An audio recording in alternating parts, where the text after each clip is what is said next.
If you crochet and you're anything like me, you're always kind of looking for something new to play with, maybe a little bit of a challenge, but not too much, right? And you see these Hexagon cardigans and you're like, or the Hexi cardies, and you're like, I would like to do that, but every video I see, it looks like a unicorn vomited all over it. You know, and trust me, I've checked all 989 videos. They all look like a Lisa Frank nightmare. My idea to fix this is to make one of these Hexi cardigans in a solid color fabric. There's something about that rainbow color I think just looks nasty, but I like the bones and the structure of it. So what I've got is, lucky me, I've still got some Big Twist, right? But I have the Big Twist yarn here, and this is called Heather Plum. This is the yarn that I'm going to use. I actually made a couple panels for a different project, but you know, I kind of goofed because I wasn't good at counting my stitches. So I am going to be reworking another project. And I've got two pieces. I've got my underarms and my shoulders like done. So I'm going to show you that right now.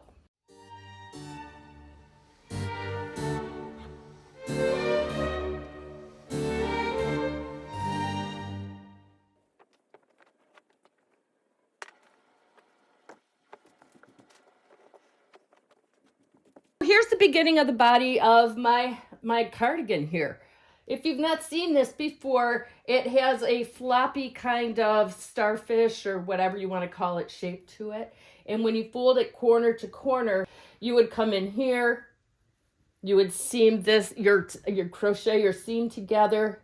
This could be your opening here. You could leave it open. You could put buttons on it, and you would sew your seam up here.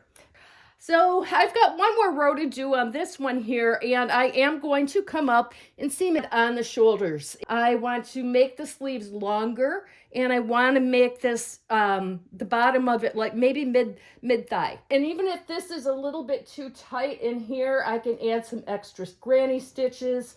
You know, I'm going to have to pin it together and see how it fits on my body. But I wear a size large to extra large. And this square here is 1, 2, 3, 4, 5, 6, 7, 8, 9, 10. And I'm doing 11 rows around. And I'm hoping that's to be a good size for me.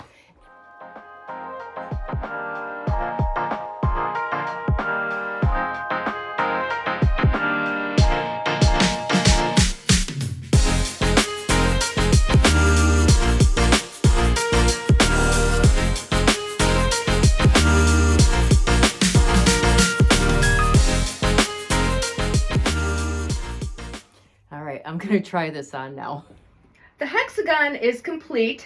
What I'm going to do now is lengthen my sleeves a little bit, and I am going to lengthen the bottom of this. When I have the length at the proper length, I'm going to come in and do my edging, which will widen this also. I have my length complete now. As you can tell, it comes down to about my knee, which is exactly where I wanted it to be. And it will be a little bit longer when I do the final edging on it also. I've got my arms done. I wanted it about 3/4. Let me step back a little bit here. That's kind of nice. Almost full arm length. Perfect. What I'm going to do now is granny square stitching, probably about 4 or 5 rows out. And we'll see how nice. Honestly, I'm just going to keep adding rows until I feel that it comes together nicely and it hangs along here properly. Yeah.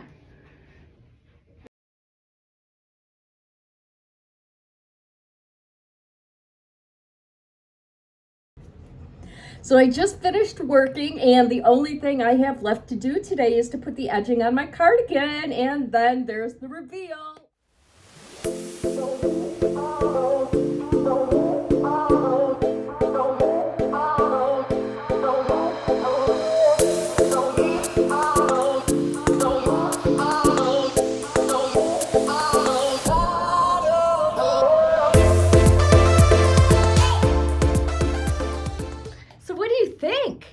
Honestly, I would not guess this to be a hexagon cardigan at a glance. All of that, what I think is awful stitching in the stripes, is like it disappears. And if you look up close, you can see where there's some stitch changes. Like here, you know, the pattern changes slightly, but a trained eye would recognize that. Let me slide forward here. I ended up going with a 5 single crochets on my edging, and that's how wide that it turned out here. And I did the same thing on the wrists here. I just did single crochets. I didn't do the ribbed gathered one. I knew if I did that, I would never wear it. And I kind of like the 70s look with a big floppy sleeve like that. But what do I think? I think I'm pretty happy if you haven't been able to figure that out yet. This is definitely a success. And I mean, I think I nailed it. It was so easy and customizable. The one thing I would suggest is when you're doing your original hexagon square here, keep in mind that the bigger you go, the bigger the drape of your arm is going to be. So that's why my initial panels were on the smaller side, so that way I could grow the arms and the full length to the desired length that I was looking for. Anyway, I'm really thrilled with this. I think you guys should definitely give this a try. Thank you for watching, guys. Give this one a try, seriously. But no stripes. Do a solid color one. You'll be happy you did.